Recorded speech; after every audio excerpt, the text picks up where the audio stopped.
ตั้งแต่เมื่อวานมันคือเรื่องที่คงจะเป็นแบบนี้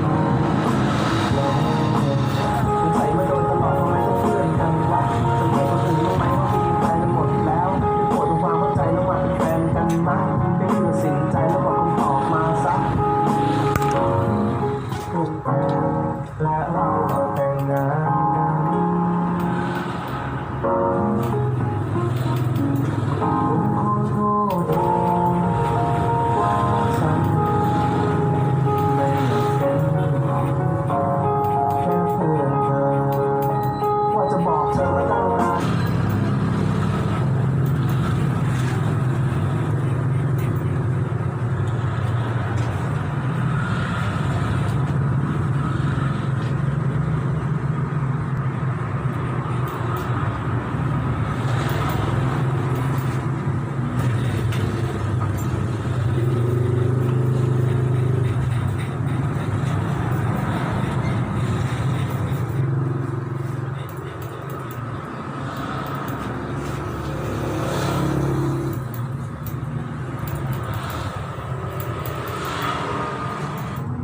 ตอนคุณอยู่กับผมแต่นั้นไม่โทษอารมณ์นี้เจอกันข้างนอกแต่คนหนึ่งออกไปไกล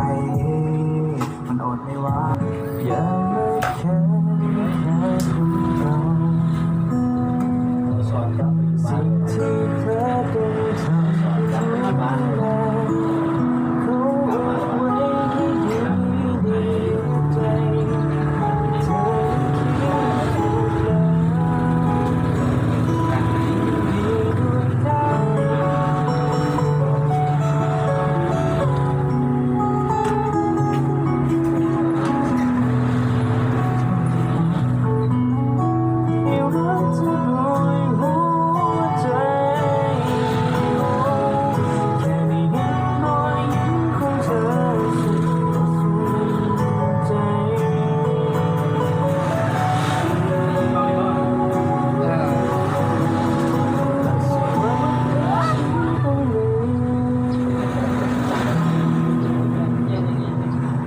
เธอไม่ได้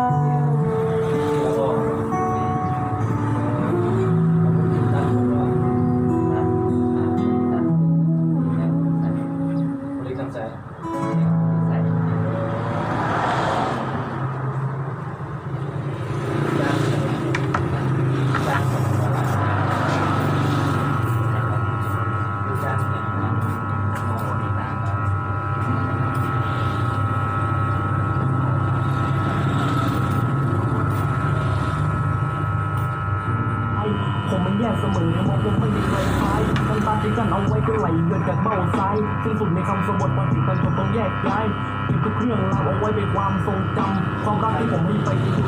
จน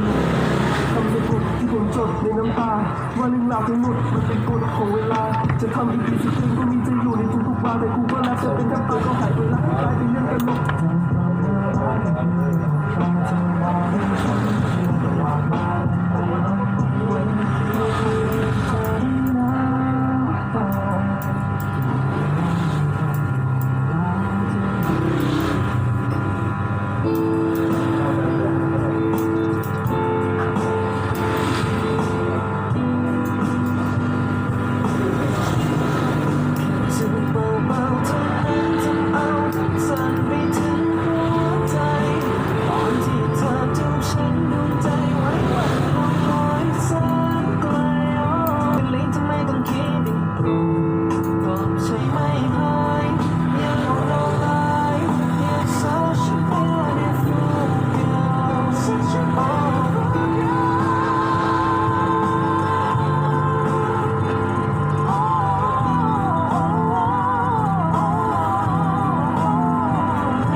เจอกับฉันเราเป็นอะไรฉันต้องฉันจริงอยากรู้สายตาที่เธอ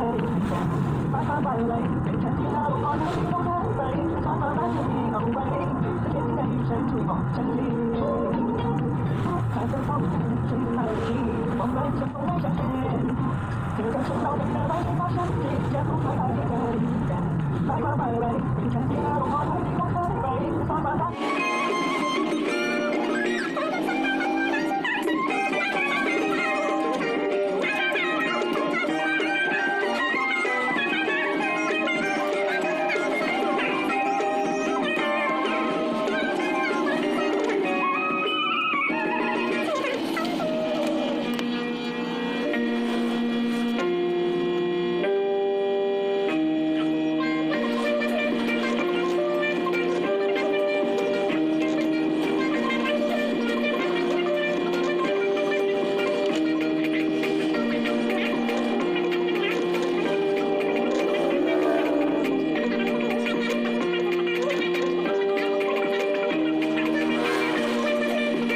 มีเวลาจะบอกเหตุผลว่าเธอต้องไปทำงานที่ให้นั่งเหงาอยู่ในห้องตั้งนานช่วงแรกเธอลาพักร้อนมันทีหรือไงไม่ว่าจะเช้าจะสายจะบ่ายไม่รู้ว่าเป็นอะไรเมื่อเธอไม่รักกันแล้ว